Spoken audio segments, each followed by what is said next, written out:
JKB back with another episode. Today on the show, I'm reviewing the Nintendo Switch Online service. Thank you to Nintendo Canada for sending over the 12 months for me to be able to check out. Let's get into the review. Let's just say I had high expectations when it came to the whole idea of playing my Nintendo Switch Online with friends, because Nintendo's history with the online gaming isn't known to be a highlight of the company, and, well, you know, maybe for good reason.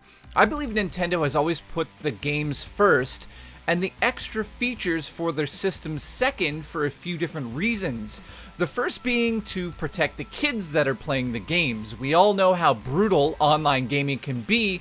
In fact, I don't really do it anymore because it's non-stop bullshit, and it's a waste of time unless you're planning on playing with friends. I don't think Nintendo wanted to have to deal with your kids listening to such horrible things that you can hear online, and we all know that that would have happened, so don't pretend that it wouldn't have.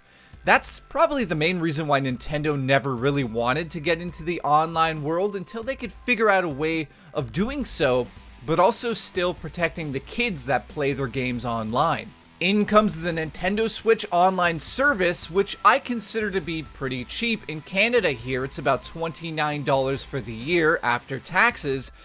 Is the service perfect? No, it's not. There's some issues. The first one I wanted to bring up is that the online two-player NES service hardly works because it's peer-to-peer gaming, which means if one of the people who are playing have poor internet service, the whole game will lag for everybody involved, which isn't ideal. I wish they were running on servers, but yep, we get what we get. I'm 37 years old, and the idea of playing my NES games on the go is always something that I'll be into, and here we get to do just that. There's 20 NES games that come playable as soon as you sign up for the service. For me, obviously, Zelda and Mario 3 are amazing on the go.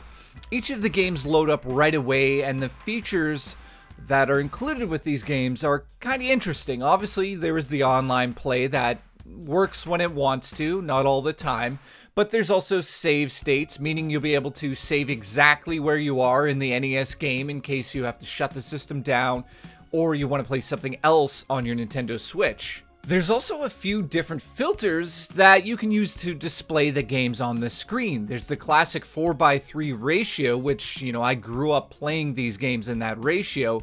There's also something called Pixel Perfect setting, which kind of just stretches it out a little bit so it fits your screen a little bit better. And then lastly, there's something that the hardcore audience, the people that are like 37, will appreciate this. There's a Crt Filter, which gives the games the classic look of a TV with a tube in the back of it. This is going to go over the heads of anybody who's about 20 years old, but anybody who's about 37 will go, oh yeah, I like when it looks like crap. I don't know, would I ever play on that filter? I mean, honestly, yes, I would. I played some Mario 3 as soon as I signed up for the service with the Crt Filter on, and I honestly felt like it brought me back in time, and I had a great time experiencing that feeling again. Nintendo's also going to add 3 NES games every month to the service, and this November we're going to see Metroid join the list, which is super exciting for me.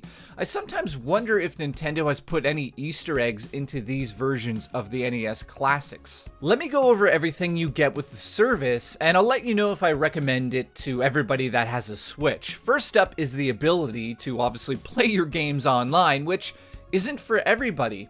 If you're planning on getting Mario Kart this Christmas, you're going to need this service if you want to play that online. I haven't had any issue playing any of the games online with the service itself, so that's definitely a good thing.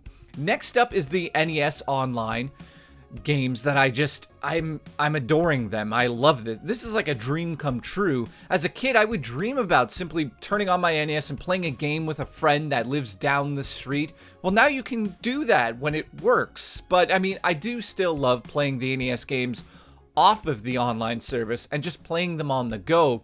I'm just hoping in the future they add the Super Nintendo games to this as well.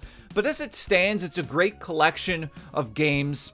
When you want to go on the bus, you want to play some Legend of Zelda, you can do that on your Switch. So I'm going to highly say that's my favorite part of this service. Obviously, the online play is why you get this, but that's sort of an added bonus. There's also save data that goes into the cloud, which comes with the service. This means Nintendo is going to keep your save files in the cloud and safe. So if you throw your Switch down a staircase, you could still download your save files after, you know, you get it repaired or you get a new one and you sign into that. Save files will be there. Now, this doesn't save the games in the cloud, so yes, if it's on the micro SD card and that gets destroyed, that's destroyed. Just to be clear, it's the save data for your games, and that's really cool. Even if you don't have the service, Nintendo is going to save your data for 6 months in the cloud, which is awesome to hear, because maybe you forget to pay it or you just don't use it and it lapses and, oh my god, my save data.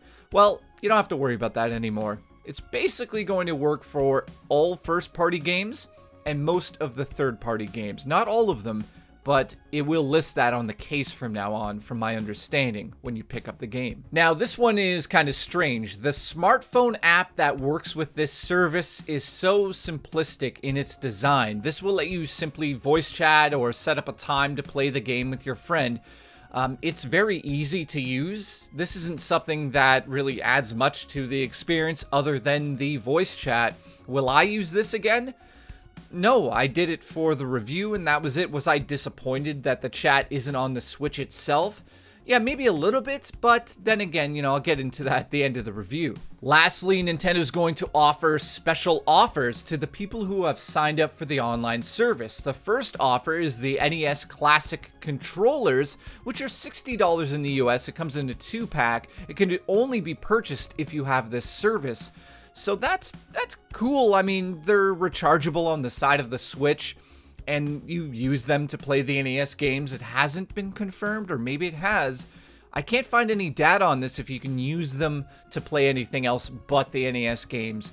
Yeah, the controllers are $90 in Canada, so for me personally, I'll just stick to the Joy-Cons. Overall, the service is very simple. You'll get to play your games online. That's what you're paying for here. The bonus offers that are included on the website are pretty cool. You get like things like DLC for games like Splatoon 2, so you have like special items in that are totally free. That's awesome. Now in the future, I'd like to see discounts on full games in the eShop for people that are signed up to the service. That would be special. I think they should really follow suit, because you go on PSN or you go on Xbox Live and there's so many things on sale all the time. Now the eShop does have sales, but I'm just hoping for an extra little 10, 15, 20, 30% off of certain games. Hopefully we see that in the future. It is amazing playing NES games on the go, being able to play Mario 3 2-player in mobile. It's awesome. That is just... well, that's one of the highlights for me. I want to see Tetris come over to this, so hopefully that comes over soon. And lastly, the idea of using a smartphone app to be able to use the voice chat feature. I mean, it's okay, I get it. I have my phone on me all the time, so that's how I'm going to use it if I'm on the go. I totally get that. But then you also have to connect to the Wi-Fi of the phone to be able to play these games online. So that might be kind of confusing to kids out there. But then again, maybe I'm just getting old. Maybe kids love this idea because they always have their phones with them anyways, and they're probably on their phones playing some mobile game anyways. So having the Switch with them and being able to do that, I don't know. If you have a kid, mention it to them and see what the reaction is, him or her, of course. So in closing, I do recommend this service for the price it is. Just for the NES games alone, that's pretty good, because if you considered how much they could charge for each of these games, let's say $2, $3, $4, you're getting the price back just with the NES games, and then you're getting the cloud saves, and you're getting the ability to do the voice chat. So it does add up. It does really work out to be a service you need if you plan on playing online. And in closing, thank you, Nintendo, for sending over the 12-month code for me to be able to check this out, and I'll see you guys on the next episode of JKB.